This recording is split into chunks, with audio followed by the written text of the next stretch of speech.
Produtividade não é sobre fazer mais, é sobre fazer o essencial de forma sustentável, equilibrada e com propósito. A gente fala tanto de eficiência, né? Mas muitas vezes o problema não é a falta de esforço, é uma questão de falta de equilíbrio. Carga demais, prioridades confusas e líderes sobrecarregados tendo que resolver tudo sozinhos e muitas vezes ao mesmo tempo. Eu já vivi isso. A sensação de estar correndo, entregando muito, mas ao mesmo tempo com a sensação de estar sempre devendo algo, né? Até que um dia eu decidi medir, né, para ter dados. E fiz um pareto de uma semana das minhas próprias atividades e descobri para onde meu tempo realmente estava indo, né? No que eu estava dedicando o meu tempo. Eu fiz esse exercício de registrar minhas atividades e medir o tempo durante uma semana. E aqui na tela eu trago um exemplo hipotético, né? Se uma pessoa ela trabalha ou deve trabalhar 40 horas semanais e o Pareto mostra, né, quantas são realmente produtivas, né? Você pode separar em macroatividades e entender como está distribuído, e entender onde tem ruídos ou não. E aí, a partir daí, é possível equilibrar, redistribuir e, principalmente, buscar automatizar. O Pareto é uma fotografia poderosa de como está a sua rotina. Depois de coletar a carga, né, de uma ou mais pessoas com o Pareto, o ideal é olhar para frente, né? O Pareto ele diz muito sobre o passado e o presente, mas é possível planejar ou replanejar o futuro. Seria como, em vez de reagir ao excesso, né, de atividades, seria planejar a carga da equipe. Quando você mapeia, por exemplo, as ações ou as atividades de um projeto com plano de ação ou com o próprio cronograma, ao longo das semanas, né?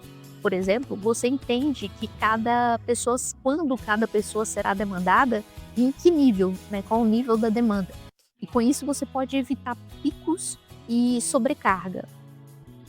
E assim, um detalhe importante, né? Equilibrar a carga não é tirar de um e colocar no outro. É enxergar o todo, né? É garantir que o esforço de cada um faça sentido dentro da estratégica. É alinhar prioridades, ajustar expectativas e criar, principalmente, visibilidade disso. E, acima de tudo, né, é entender que o equilíbrio da equipe depende principalmente do nível de maturidade da liderança.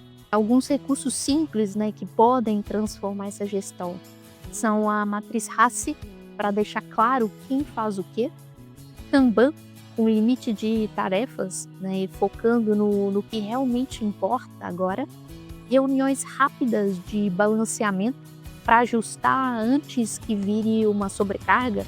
Essas reuniões podem ser semanais ou quinzenais, por exemplo. Dashboards de workload, cruzando, por exemplo, carga versus performance. Esses são pequenas práticas ou exemplos, né, que criam uma cultura de equilíbrio e não dependem de sistemas caros nem nada para funcionar. Com o próprio Excel vocês conseguem fazer isso. Um time equilibrado, ele entrega mais, erra menos e se apoia melhor. Equilibrar a carga é um ato de liderança. É ter coragem de dizer isso é prioridade e de tirar da fila aquilo que não agrega valor. É cuidar da energia das pessoas com o mesmo zelo, né, que cuidamos dos indicadores ou do orçamento. Esse é o último episódio da série Gestão que Conecta. E foi uma honra gravar esses vídeos e compartilhar com vocês. Foram 14 vídeos principais e alguns adicionais unindo técnica, propósito e pessoas. Se vocês ainda não assistiram, retornem na playlist. Eu espero que cada um desses vídeos, né, te ajude a construir uma gestão mais leve, inteligente e principalmente humana, né?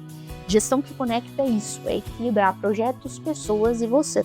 Se você chegou até aqui nesse vídeo, não se esqueça de curtir, se inscrever no canal e deixar seus comentários. Isso ajuda muito o YouTube a entender que esse vídeo é relevante e o canal continuar crescendo.